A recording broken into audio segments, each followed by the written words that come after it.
पहले मैं शुरू करूं, मैं कल्याण आश्रम को धन्यवाद देता हूं कि मुझे इस गरिमामय सभा में बुलाकर एक सम्मानित किया है। उसके लिए अंततः दिल से मैं धन्यवाद देता हूं। आज हमारे सामने एक बहुत ही महत्वपूर्ण दिन है कि हम वो व्यक्ति है जिनको हम त्रिपुरा के लोग गर्व कर सके।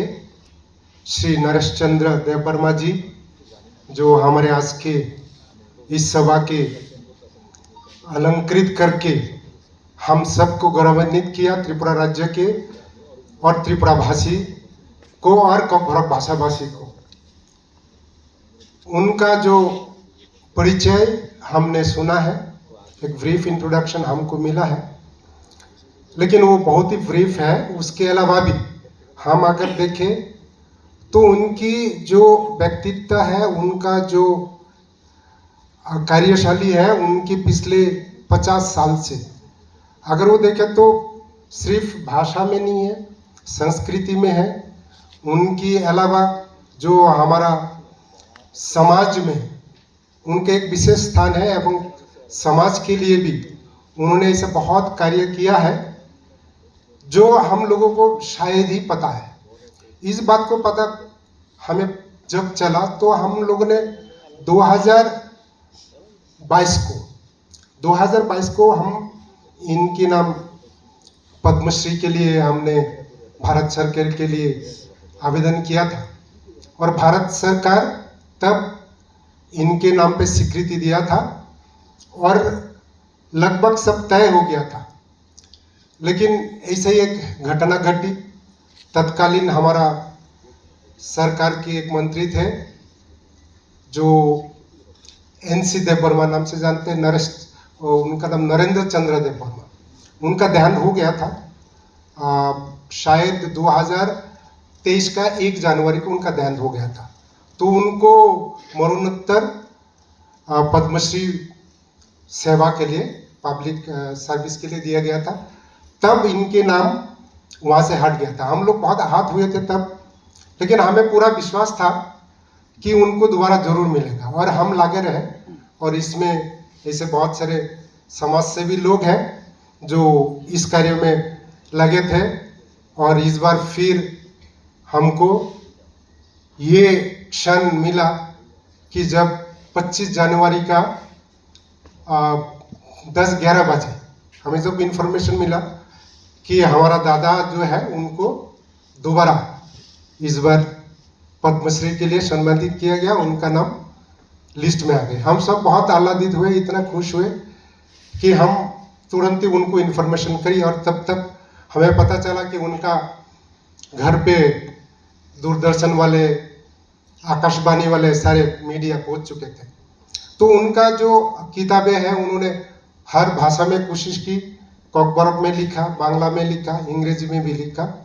तो इतने सारे किताब है उनका 35 हमने जो उनका गिनती किया। तो क्योंकि पिछले बार जब इनका बायोडाटा मैंने बनाया था 2022 में, तब उनका 32 या ऐसा कुछ था। तो उनके बाद 2-3 साल निकल गए, तब फिर 3 किताबें आ गई, तो अराउंड 35 किताब बुक्स उन्होंने पब्लिश की उनका लिखन से। उनमें से एक है जरानी मुखा, the face of the time, a collection of articles in Kokborok language in different topics. उसके बाद उनकी जो किताब है ककबरक में जो है वो हायुंगनी मुंगनांग सैकरंगरकनी काहामको कथमारो, Kokborok collection of famous stories of the world, famous writers. उसके बाद स्वामी विवेकानंद और उनकी जो उपदेश, ये Kokborok translation of Swami Vivekananda and his message. फिर आथु, Kokborok translation of academy award winning Malayalam novel. उसके बाद ककबरक कोकनी सिनिमू, an introduction in Kokborok language, Kokborok ककरुबाई, Kokborok literary from Daulat Ahmed, one of the first writer of कॉकबरॉक, दौलत अहमद, उनकी जो किताब है उनको उन्होंने ट्रांसलेट किया, बरकनी थानी मा थांगनाय। It's a translation by "We must go back to the people." It was written by Manik Sarkar, ex-CM. Tenali Raman, a translation from English. It's a famous story of the children. Mahatma Gandhi, Bini Sejak Kurini, Kharwaino Sirngu, Kharwai Sirngu. Cockburn translation of Mahatma Gandhi, a study of his message of non-violence. उसके बाद त्रिपुरानी पुइला कथमायु, is the translation of the first novel of Cockburn by Sudhanna Devvarma. Then we have Bengali books written by him. Cockburn Bhasha Sahityer Kroma Bikash, the development of Cockburn language and its literature, gradual development. Prashango Cockburn Ker Manno Bhasha, in the context of standardization of Cockburn language. Cockburn Bhashar Porichoy, an introduction to the Cockburn language.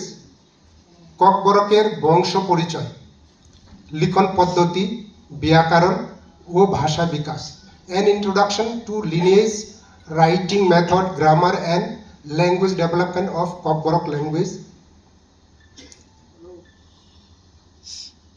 And we have Chhatim, a translation of Cockburn novel by Sudhanna Devvarma in Bengali, and Cockburn Bhasha Parikrama, the Cockburn language planning.